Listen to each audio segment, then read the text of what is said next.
Hey everybody, so today you are getting your new packet. This is the second half of the proofs unit. Today in class we're going through pages 32 and 33 together. So tonight's homework is to watch this video, which is just talking about some more rules. So we've talked about the 5 different ways to prove triangles are congruent. We're going to throw some more rules in. Some of these we really won't use. There's substitution, which means that any quantity can be substituted for its equal. Like if I said, x equals 5, you can plug 5 in for x. That's substitution. The 2 biggies, though, are addition and subtraction. We don't really use multiplication and division, but they're there. Basically, it says if a equals b and c equals d, if you add a and c together and b and d together, those are also equal. All right, and same with subtraction. If you have 2 things that are equal and subtract them, then those are equal as well. All right, so the thing with addition and subtraction, it's always 2 steps. So the first step is going to be to use addition or subtraction, and then the second reason will be simplify. Now, when we use addition, basically I'll give you 2 parts. You'll add them to get the whole. That's for addition. If you're using subtraction, that means I'll give you the whole and a part, and you'll subtract it to get the other part. All right, and we'll look at examples of those. Again, we won't use multiplication and division. The reflexive, symmetric, and transitive properties are there, but really the only one that you're going to use is reflexive, where something is shared. It's congruent to itself. 2 other terms you're going to see, median. Basically, the median is a line segment that goes from one vertex to the opposite side, and it cuts the other side in half. So it gives you 2 congruent sides. And then altitude is just another name for the height of a triangle. And the altitude or the height is always perpendicular to the base. Okay? So the height or the altitude is perpendicular to the opposite side, which means we're going to be dealing with right angles. So just a few things we're going to see in different proofs. There's all sorts of different ones. So we'll just try some of these. All right, so this first one's a little tricky. We're going to start by putting in our givens. So if you want, you can pause the video, or you can write these along with me. So BC is parallel to EF. AD is congruent to CF. And angle ABC is congruent to angle DEF. All right, so 1, 2, and 3 are all your givens. All right, now these 2 triangles are what's called overlapping, which means one is on top of the other. So sometimes it does help if you kind of pull them apart. So this first triangle is ABC, and then the second triangle, if I pull it apart, is FED. All right, so sometimes it does help to look at it a different way. Ignore my lovely pictures here. So the first thing, it says side BC,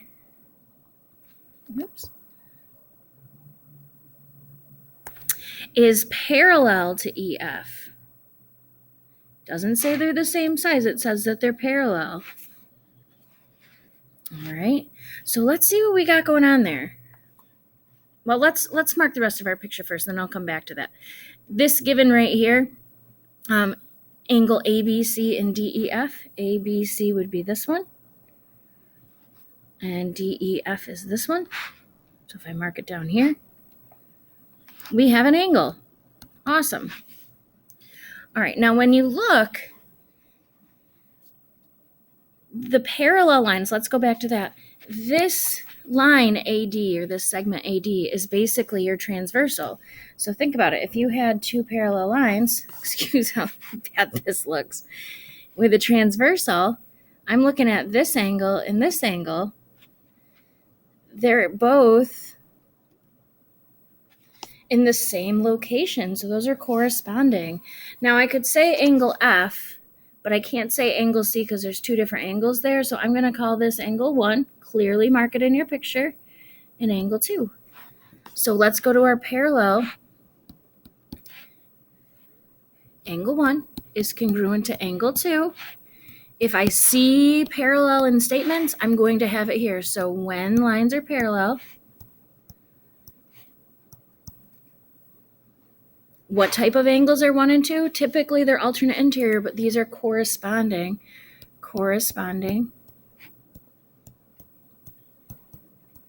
angles are congruent. I'll mark it on this one down here too. Okay, so we have another angle. Now the last piece of this is a little tricky. So we have our angles set up. We have, these sides are not the same. Remember, they're just parallel. The other piece of this is right here. And this is new. It says AD, which is just this chunk right here, is the same as CF, which is just that chunk. You only have a small piece of this. You don't have the whole thing. But do you notice how they have this shared section, DC?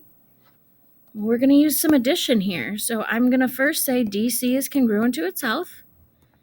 And that's our reflexive property.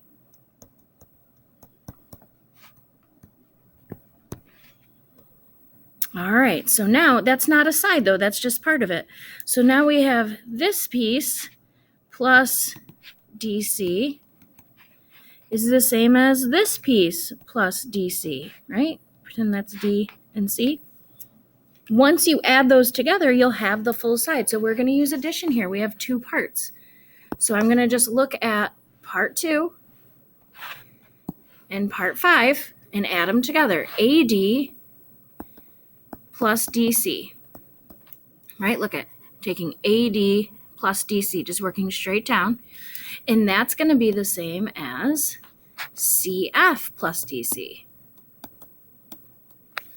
Right? If I take this little part plus the middle, it's the same as this little part plus the middle. And that's just addition. And then we can say that the whole side of this triangle, AC, basically taking that middle point out, is congruent to this whole side of this triangle, DF or FD.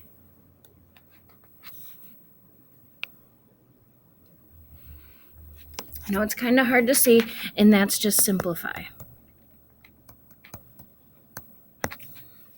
So now what you have is you have this whole side is congruent to this whole side, because we found, again, we had the part plus the shared part equals the whole, and the same part plus the shared part equals the whole.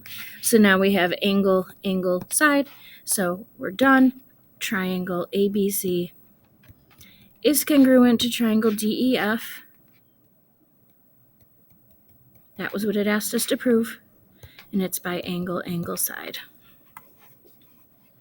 All right, so let's do another one. We'll practice with the addition and subtraction. I know it's not easy, but again, if you have an overlap like that, we had just a part, we wanted the whole side, so we had to say that that shared part is the same as itself and then go from there. Okay, I'm actually going to pause the video and get my statements and reasons set up. If you want, I'm going to write the word statements right over the givens so I don't have to recopy them.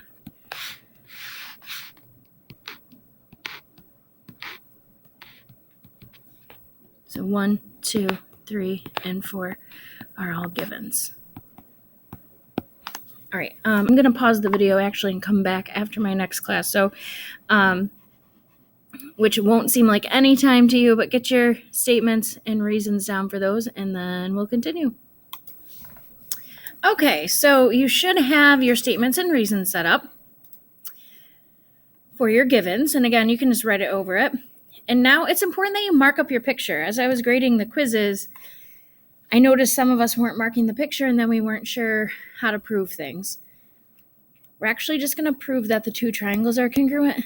This piece, proving parts congruent, we'll talk about later on this week.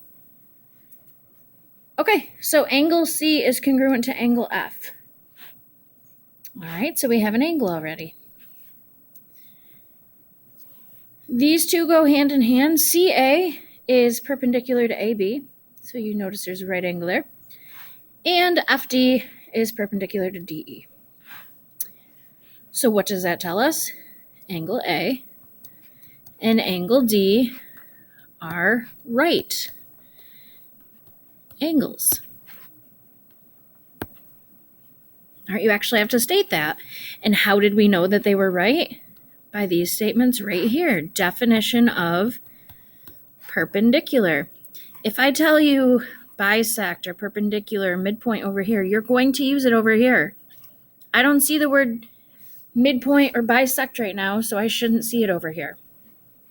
Okay, well, if they're both right, they're congruent to each other. So angle A is congruent to angle D.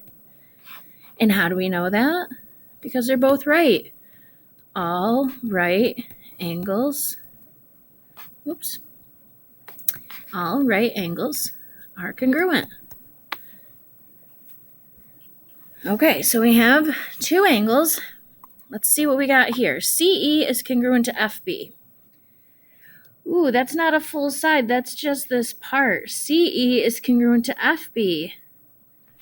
So again, if we want to say that the whole side is congruent to this whole side, look at this overlap right here. You have to say EB is congruent to itself, and then you can add. So the first thing I'm going to say is EB is congruent to EB, or BE is congruent to BE. Doesn't matter. Either way, that's the reflexive property.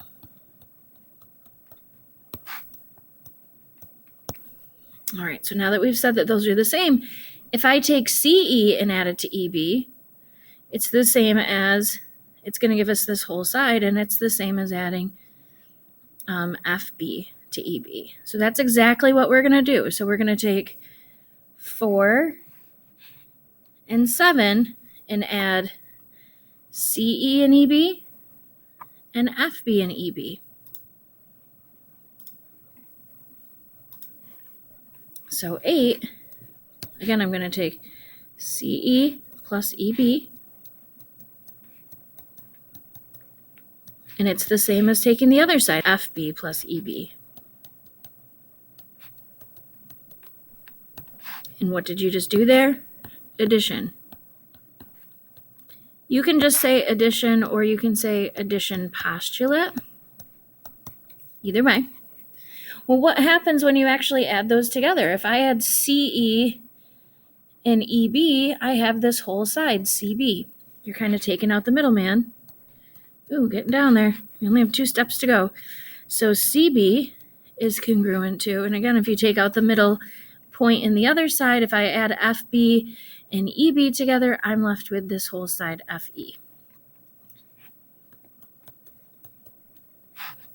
And that's just simplifying. Again, these go hand in hand. When you add or subtract, the next step's going to be to simplify and tell me what they add or subtract to. So now you have this whole side and this whole side. So we have angle, angle, side. And our two triangles are congruent by angle, angle, side. So your very last statement is this right here. Triangle ABC is congruent to triangle DEF.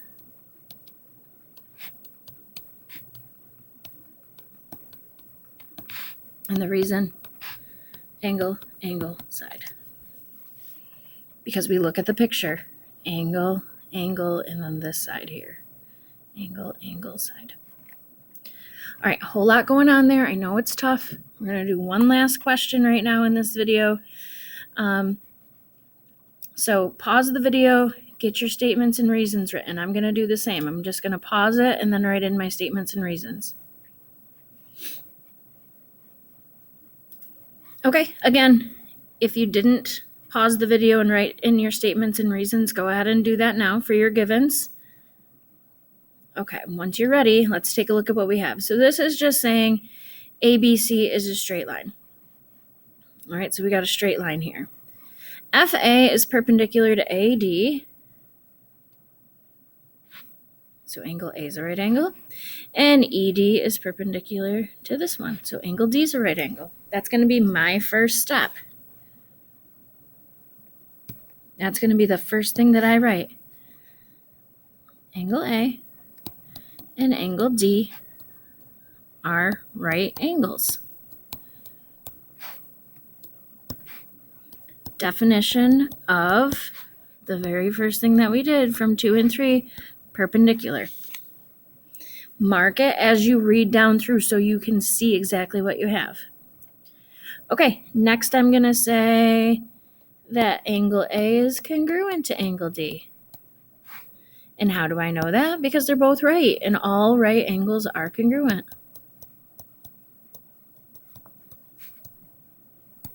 Again, if you need to pause this at any time, take this down, that's fine. That's why we do the video notes, so you can watch them at your own pace.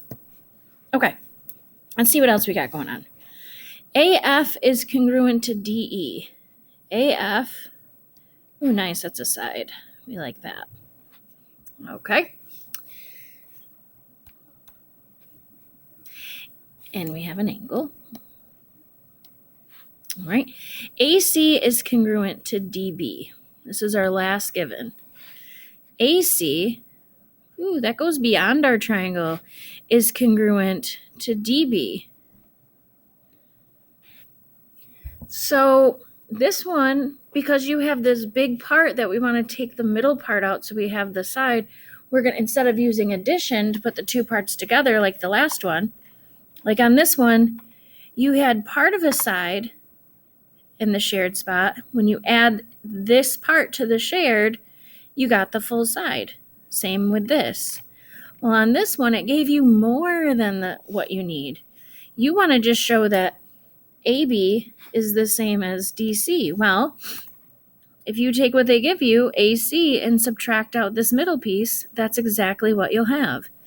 So the first thing, anything that's shared, is our reflexive property. So we just need to state BC is congruent to itself, and that's our reflexive property. So now if I take this big part, AC, and subtract out the shared part, this BC, I'll be left with the side that I need. So I'm going to take 5 and 8 and subtract those. All right, I'm going to go AC minus BC is congruent to DB minus BC. So if you take two things that are already congruent and you take out something that's congruent on both of those, you're still left with the same thing. And that's just the subtraction. Technically postulate. But if you just write subtraction, that's fine. And now just like before, the second part of this is to write simplify. So when you simplify, when you actually take AC and take this BC out, you're left with side AB is congruent to, well, when you take DB and take out BC, you're left with DC, just that side. And we have our side. And that's, again, just simplify. All right. Now we have, if we take a look at this, we have side, angle, side. So for your last statement, that's what it asked you to prove right here. Triangle ABF is congruent to the other triangle DCE. And the reason, side, angle, side. All right, so we're actually going to stop there. There's other tricky things in here, but we're going to take a couple of days to work through words like median, perpendicular bisector, and then we're going to work together in class to do some practice and just look at different things that can come up. So we'll spend a couple days on this. So tomorrow when you come to class, I'll let you know which ones we're going to be trying. Most likely we're starting on page 39. Well, we'll probably start on page 38. And then the second video, which I'll post tomorrow, is going to deal with the other stuff that we missed. All right, so if you want to get a jump start with the questions on 38 and 39. But we're going to walk through those before we move on to the next section. We'll see you soon. Have a great day.